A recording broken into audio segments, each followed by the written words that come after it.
Praise the Lord, brothers and sisters. Bible study togetherல இன்னைக்கு டே 106-7-8 பார்க்க போகிறோம். நெஹேமியாவில் அதிகாரம் 8 ஃபஸ்ட்டு பார்த்துடலாம். இதில் அதிகாரம் 8, எஸ்றா நியாயப்பிரமாணத்தை வாசிப்பதை கேட்க கூடியிருந்த மக்கள் துக்கத்தின் தருணங்களுக்கு மத்தியிலும் தேவனுடைய வார்த்தையை புரிந்து கொள்வதும் அதில் மகிழ்ச்சி அடைவதும் முக்கியத்துவத்தை வலியுறுத்தினர். ஏனெனில் அவர்கள் துக்கப்படாமல் கொண்டாட ஊக்குவிக்கப்பட்டனர். அடுத்து 9வது அதிகாரம். இதில் இஸ்ரவேலர்கள் தங்கள் பாவங்களையும் தங்கள் மூதாதையர்களின் அக்கிரமங்களையும் பகிரங்கமாக அறிக்கையிட்டதை விவரிக்கிறது. அதைத் தொடர்ந்து கடவுளின் உண்மைத்தன்மை மற்றும் ஏற்பாட்டிற்காக அவருக்கு புகழ்ச்சி மற்றும் நன்றி செலுத்தும் பிரார்த்தனை அதை பற்றி சொல்கிறது தான் அடுத்த அதிகாரம் 10. இதில் இஸ்ரவேல் மக்கள் கடவுளின் கட்டளைகளை கடைபிடிக்க அவருடன் ஒரு முறையான உடன்படிக்கை செய்து கொள்கிறார்கள். அதில் அந்நியர்களுடன் திருமணம் செய்து கொள்ள மறுப்பது, ஓய்வு நாளை கடைபிடிப்பது, ஆலயத்தையும் அதன் ஊழியங்களையும் ஆதரிப்பது ஆகியவை அடங்கும்.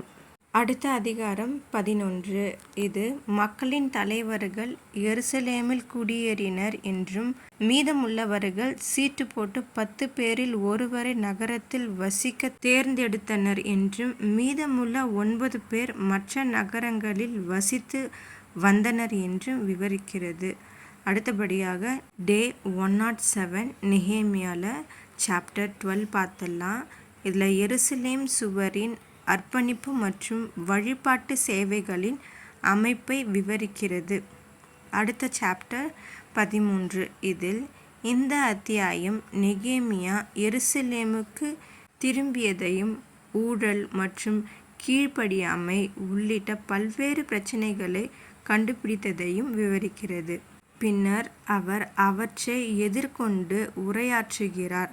அடுத்த அதிகாரம் எஸ்தரில் ஃபஸ்ட்டு சாப்டர் பார்த்துடலாம். இதில் ஆகாஸ் வேறு ராஜா தனது அதிகாரிகளுக்கு 180 நாள் ஆடம்பர விருந்து நடத்துகிறார். பின்னர் சூசாவில் உள்ள அனைத்து மக்களுக்கும் 7 நாள் விருந்து வைக்கிறார். பின்னர் குடிபோதையில் இருக்கும் ஒரு ராஜா வஷ்டி ராணியை விருந்தில் கலந்து கொள்ளுமாறு வற்புறுத்துகிறார். அவள் மறுத்துவிட்டால் அவன் அவளை பதவி நீக்கம் செய்கிறான். அடுத்த அதிகாரம் 2. ஆகாஸ் வேறு ராஜாவின் கோபம் தணிந்த பிறகு வஷ்டிக்கு பதிலாக எஸ்தர் எப்படி ராணியாக தேர்ந்தெடுக்கப்பட்டார் என்பதையும் அவளுடைய பாதுகாவலரான மொர்தெகாய் ராஜாவுக்கு எதிரான சதியை கண்டுபிடிக்க எவ்வாறு உதவினார் என்பதையும் விவரிக்கிறது. அடுத்ததாக 108வது நாள்.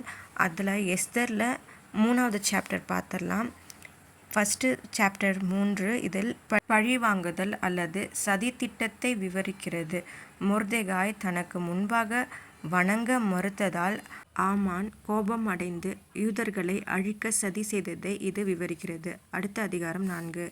இந்த அத்தியாயம் எஸ்தரின் சிந்தனையையும் தனிப்பட்ட ஆபத்தை மீறி தனது மக்களை அழிவு ஆணையிலிருந்து காப்பாற்றுவதற்கான இறுதி முடிவையும் சுற்றி வருகிறது. இதுதான் அடுத்த அதிகாரம் 5. இந்த அதிகாரத்தில் ராஜாவின் விருந்துக்கு அழைக்கப்பட்ட பிறகு எஸ்தர் ராணி ராஜாவையும் ஆமானையும் 2வது விருந்தில் கலந்து கொள்ளுமாறு கேட்டுக்கொள்கிறாள். அவளுடைய உண்மையான வேண்டுகோளை மறுநாள் வரை ஒத்தி வைக்கிறாள். அங்கு அவள் தனது உண்மையான நோக்கத்தை ராஜாவிடம் வெளிப்படுத்த திட்டமிட்டுள்ளாள். அடுத்த அதிகாரம் 6. இதில் தூக்கம் வராமல் தவிக்கும் ஆகாஸ் வேறு மன்னன் மொர்தெகாயின் உயிரை காப்பாற்றிய வீர செயலை கண்டுபிடித்து மொர்தெகாயை பொதுவில் கௌரவிக்க ஆமானுக்கு கட்டளையிடும் கதையை சொல்கிறது.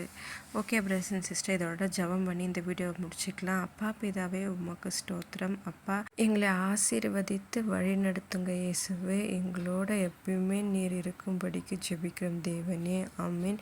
ஓகே பிரதர்ஸ் அண்ட் சிஸ்டர், நம்ம அடுத்த வீடியோவில் பார்க்கலாம். Subscribe my channel.